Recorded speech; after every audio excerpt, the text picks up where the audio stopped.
नमस्कार मित्रों, आप सभी का हार्दिक स्वागत है हमारे यूट्यूब चैनल उत्प्रेरक एक विद्या केंद्र में।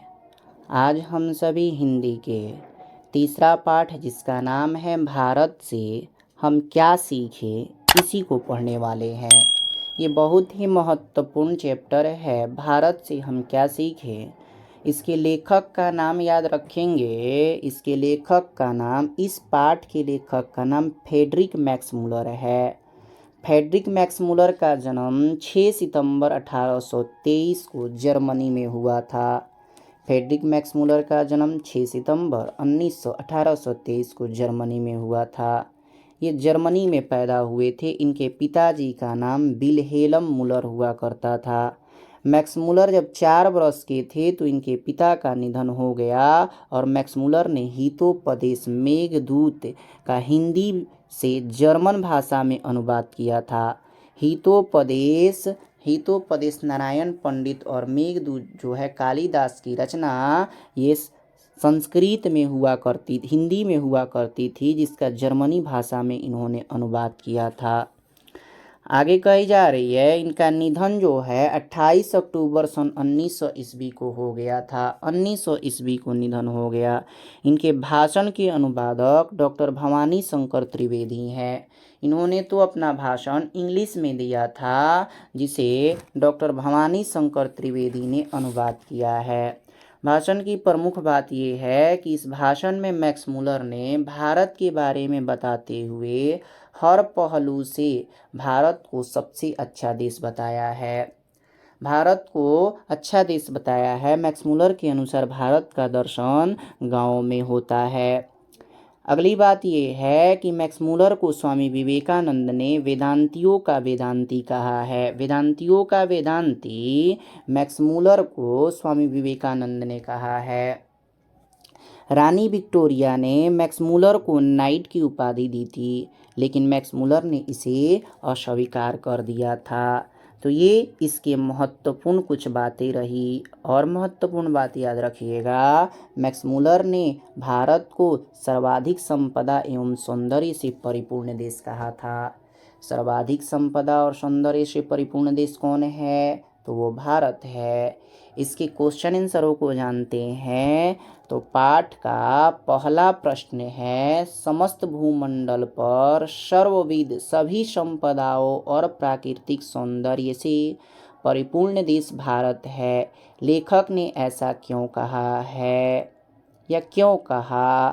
तो याद रखेंगे, लेखक मैक्समूलर ने भारत को सर्वविध संपदा और प्राकृतिक सौंदर्य से परिपूर्ण देश कहा है।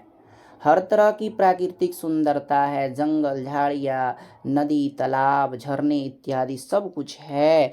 सर्वविध संपदा एवं प्राकृतिक सौंदर्य से परिपूर्ण देश भारत को कहा है, क्योंकि भारत किसी भी संपदा की अन्य देशों की तुलना में कमी नहीं है। भारत में किसी भी संपदा की, चाहे वो प्राकृतिक हो, चाहे सांस्कृतिक हो, या जैविक हो, या वनस्पतिक हो, ये सभी में भारत किसी भी देश की तुलना में कम नहीं है। और भारत का सौंदर्य भी काफ़ी आकर्षक है। यहाँ की नदियाँ, पर्वत, हरे भरे खेत लोगों को अपनी ओर आकर्षित करते हैं।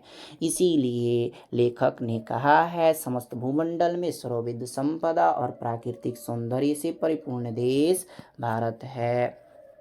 अगला प्रश्न है, लेखक की दृष्टि में सच्चे भारत के दर्शन कहाँ हो सकते हैं और क्यों? तो लेखक मैक्समूलर के अनुसार सच्चे भारत के दर्शन ग्रामीण इलाकों में हो सकते हैं, न कि मुंबई, दिल्ली, कोलकाता जैसे शहरों में, क्योंकि भारत की असली संस्कृति ग्रामीणों में निहित है। भारत की असली संस्कृति गाँवों में रहती है, इसीलिए सच्चे भारत के दर्शन गाँवों में होती है। अगला प्रश्न है, धर्मों की दृष्टि से भारत का क्या महत्व है? तो धर्मों की दृष्टि से भारत का विशेष महत्व है। यहाँ विभिन्न धर्म के लोग जैसे हिंदू, मुस्लिम, सिख, ईसाई, जैन, बौद्ध, पारसी, यहूदी इत्यादि आपस में मिलजुल करके रहते हैं। विश्व के किसी भी देश में ऐसी व्यवस्था नहीं है। इसी चीज़ का जिक्र लेखक महोदय करते हैं। अगला प्रश्न है, भारत किस तरह अतीत और सुदूर भविष्य को जोड़ता है। अतीत यानी कि पुराने और सुदूर भविष्य यानी कि भूत से भविष्य को जोड़ता है। तो भारत अतीत और सुदूर भविष्य को जोड़ता है, क्योंकि भारत का इतिहास विश्व के सभी देशों के इतिहास से अच्छा है। भारत का इतिहास देख लीजिए, प्राचीन इतिहास कितना सुंदर इतिहास है, कितने अच्छे अच्छे लोग हुए, कितनी बढ़िया संस्कृति थी, जिससे भारत की युवा सीख कर अपने भविष्य को उज्जवल बना रही है। तो भारत में अतीत जो है भविष्य का भी निर्माण करता है।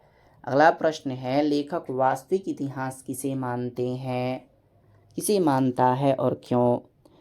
तो लेखक मैक्स मुलर के अनुसार वास्तविक इतिहास वह है जिससे कुछ सीखा जा सके।